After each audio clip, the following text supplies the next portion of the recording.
Yes, it's true. The rumors you've heard, I do in fact enjoy certain aspects of vampire counts, namely the heavy cavalry. You all should know by now I'm a self-avowed heavy cavalry enjoyer. This replay from Coops then certainly tickled my fancy as I saw Kemmler, who's also secretly low-key my favorite vampire counts lord because I just really love Krell. And yeah, triple Blood Knights. So there you go. Very fun build, at least as far as vampire counts goes. We've got 5 zombies as well, 3 Cairn Wraiths, and a Corpse Cart Unholy Lodestone in the center. Some Dire Wolves as well to help support the Blood Knights. And then on the opponent's side here, Rocket Roo coming in with Grom the Paunch, Orc Shaman, and some Trolls. Just regular Trolls here, no need for the stones. There's not really any magic damage that would affect them here, and there's certainly no missile damage. Orc Boys, Orc Biggins to back them up. We've got the Crimson Killers, some more Biggins there, and Wolf Rider Archers as a mobile skirmish component. So let's get things started. Right off the bat, I can tell you these Trolls are in danger. Trolls certainly are better than they were before, a little bit better leadership, just generally a solid unit for the cost if you can keep them fighting. And here they're going to get a pretty good engagement. Looks like they're going to get a Fists of Gork, actually straight magic damage, and super high melee stats against those Cairn Wraiths, certainly going to be pummeling them, while Blood Knights start to collapse. Nice little kind of scything charge there on the boys to interrupt them. Kemmler getting into the front line melee combat, should be getting that Chaos Tomb Blade active for some sweet healing. Yep, Chaos Tomb Blade, of course, gives melee attack and healing. If I can get the UI to stay up here, plus 5 melee attack. So zombies with 10 melee attack and 30 melee defense is definitely something. Technically, it is a thing. Blood Knights coming through now. Moving on to those Wolf Rider Archers, as the Dire Wolves have taken enough damage that they are just crumbling straight away now. But, oh yeah, here we go. Nice rear charge for the Blood Knights. Let's not miss this. Into some zombies. Hammer and Anvil with the beautiful color scheme of Kemmler, even though I don't know if it's working correctly. The zombies are all black clad, which is nice. But certainly I do like the banner of Kemmler's color scheme. Big old WA being popped, map-wide attack buff. Those Crimson Killers certainly have enough weapon strength to just pummel the Cairn Wraiths to death. 50 weapon strength with a bonus versus infantry of 8 is more than enough to cut through their pitiful physical resistance. Necromancer also gets killed here. I'm not really sure. I guess he just tried to fight Grom in melee and just died. Death might have touched a Forbidden Rod in the process, but Krell summoned here. Zombies attempt to block, but of course zombies can't block the fat Chad. That is Grom the Paunch. That said, Krell is going to move into melee combat here and try to teach lessons to some Trolls. Nope, just kidding. He's going after the Crimson Killers. Wow. Krell going ham in the bigs. Trying to get on those Cairn Wraiths, help support them, bail them out. He can definitely kill quite a few of the unit models of the Crimson Killers, although they might do some damage back to him. We'll see. Nice brain burster there. I'm surprised the Cairn Wraiths, I guess these ones in the center weren't the ones that got fisted. Yeah, the ones that got fisted here by Gork are definitely dead. Meanwhile, the Blood Knights are just continuing to cycle charge. They definitely take damage. A little bit of Dance Macabre for melee attack buff up to 56 with a 72 charge bonus, basically guaranteed to hit. A little bit of extra speed up to 88 as well as they try and pursue Grom, but it's a little bit of a lost cause. So instead, the best thing to do in a sort of hammer and anvil vampire count situation like this is just find the Corpse Cart and create your anvil around the Corpse Cart, and then as you cycle in with your Blood Knights, then, you know, they can get some sweet passive healing as they also fight. The +5/+5 Vigor Mortis, refresh their Vigor as well. So, you know, you got a lot of benefit there to kind of hammer and anviling directly into the Corpse Cart, but it can be a little bit tricky, especially as the Greenskins are doing a good job just keeping up pressure with these biggins here, boys. Kemmler also kind of getting surrounded a little bit by boys and Trolls, having to bail himself out with some zombies. The vampire count's definitely been taking some significant losses, but they will continue to sustain here. I guess those biggins were close enough to Krell to... Oh no, the Cairn Wraiths, yeah, obviously terrifying them away. Krell does eventually get surrounded by the Crimson Killers and just actually certain circle beaten to death. I mean, maybe. It looks like his summon timer is just about up anyway, so he probably is right about on time with his HP. Like, wouldn't have been that much. Yeah, I guess he had, what, another 18 seconds there, so a little bit early expiration date for Krell, but probably got some good damage done in the meantime. I mean, I think the majority of the damage done so far These Crimson Killers, especially considering the unit model loss for the amount of HP they still have. I mean, almost all that damage came from Krell, so it's something. I don't know if it's technically cost-effective. Krell is pretty cheap. I mean, he's, what, the cost of the ability to bring him, plus the cost of bringing Kemmler, which Kemmler is also quite good as a support lord, so I don't know that there's that much quote-unquote cost bringing Kemmler besides his own innate cost. But anyway, discussion for another time, perhaps. Blood Knights all going out into open space here. Get away from those Crimson Killers for a minute. Okay, cat, please. Okay, thank you. I apologize if you hear some sounds. My cat is bumping the microphone stand. There you go. But Wolf Rider Archers continuing to fight here as well. Greenskins have managed to bail out a lot of their routing units and get them back into a place to be successful. Trolls still have 9 unit models online. Quite a bit of healing cap space left, so they might be able to contribute here. Another magic missile as well from the Orc Shaman trying to go after Heinrich. But Kemmler knows no fear. He's going to continue fighting, of course.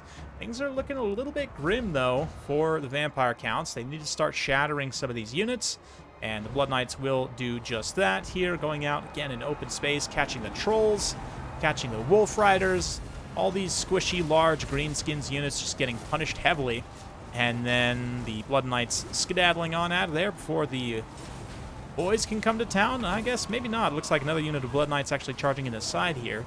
The Biggins are in a pretty good position to support this fight, especially with Grom also supporting them.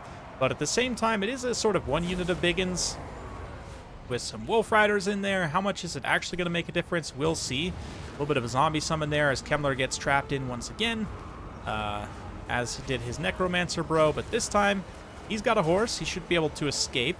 And certainly the horse's armor also does benefit. Maybe it doesn't benefit him all that much. I thought for sure he'd have like 60-ish armor there. But Blood Knight's starting to shatter a lot of these units, and just in time as well, as one unit of Blood Knights is just about to its healing cap. The Unholy Lodestone, unfortunately, does get caught up with the Crimson Killers, and they do sufficient damage to tear it apart. Although certainly it has been supporting very well, and the Cairn Race here getting the extra melee attack buff, especially up to 29 melee attack. I mean, the Crimson Killers only have 30 melee defense, so it helps. That little bit of extra push helps with just getting a little bit more consistent hits there. But a nice magic missile in combination with Grom here, using all of his tools in his toolkit to try and finish off Kemmler. But Kemmler is a sneaky, wily one. He's gonna once again squeak away. Blood Knight's also quite healthy. That unit basically full health still. Looking like another Fist of Gork here. Finish off those Can Race. They're definitely now going to get punished by the magic damage of the Crimson Killers. And they're, what, like 80 melee attack? 74 melee attack with that active. I guess technically 80 with the bonus versus infantry, but who's counting? Anyway. Yeah, Grom does get routed off, though. Not mounted. I mean, certainly I would think that Kemmler would want to mount the belly on the wall just as like a trophy, but who knows? Maybe Kemmler's not that guy. Could you imagine what a reanimated fat goblin would look like, though? Anyway, he does get killed by the Blood Knights, which is great for Kemmler, terrible for the Greenskins leadership, as all these units are now going to want to chain route, more or less. Crimson Killers have also taken enough damage that the Blood Knights should be able to kind of triangle charge them from 3 directions at the same time, and should have more than enough killing power to finish them off. But we'll see. It's possible the Crimson Killers could turn things around if Koops gets some weird, inefficient engagements. Zombie Summon should help with dictating that pace.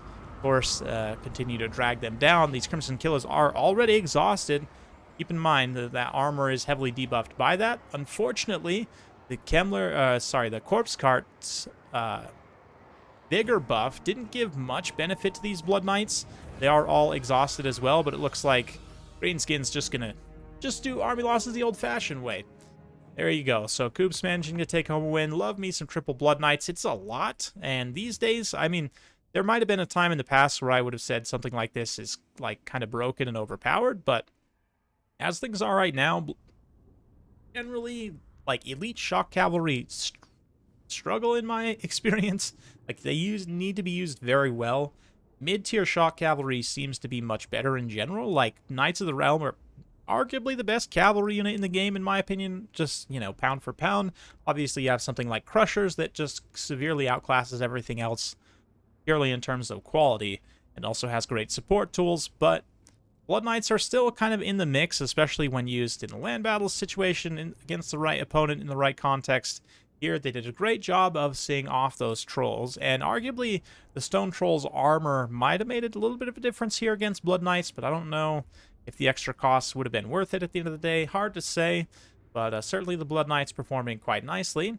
Can Race also, I was quite impressed by. The one unit got absolutely crumped, but the other two should do fairly well. Yeah, I mean, kind of averaging out, these two paid for themselves.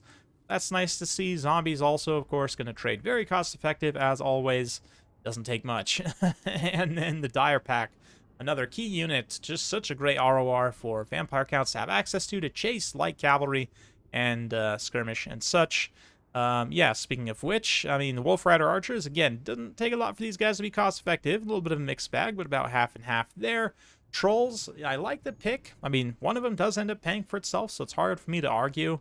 But again, maybe the Stone Trolls, just for the armor, is enough for the upgrade in this matchup. Also, River Trolls, I mean, the debuff, they're, what is it, like a -8 for the Stench melee attack debuff? We'll have to look at that.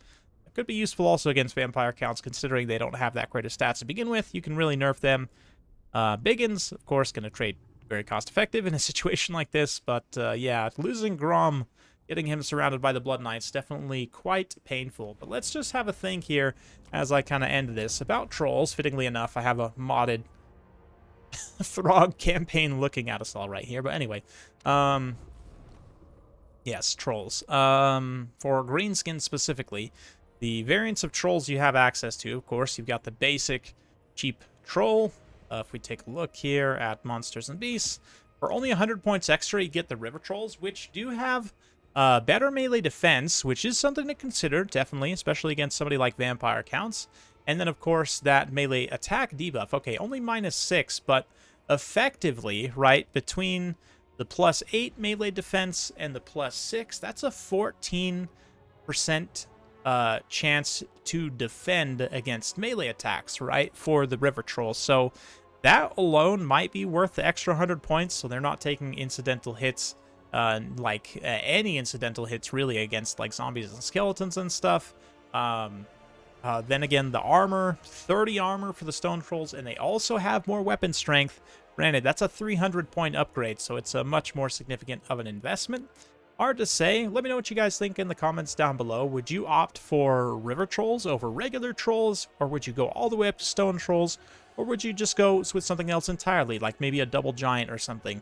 Let me know down in the comments below. Hopefully you enjoyed this. If you like this sort of content, be sure to like, subscribe, hit that bell notification. Every time I upload a new video, you'll be notified. Thanks again. We'll see you next time.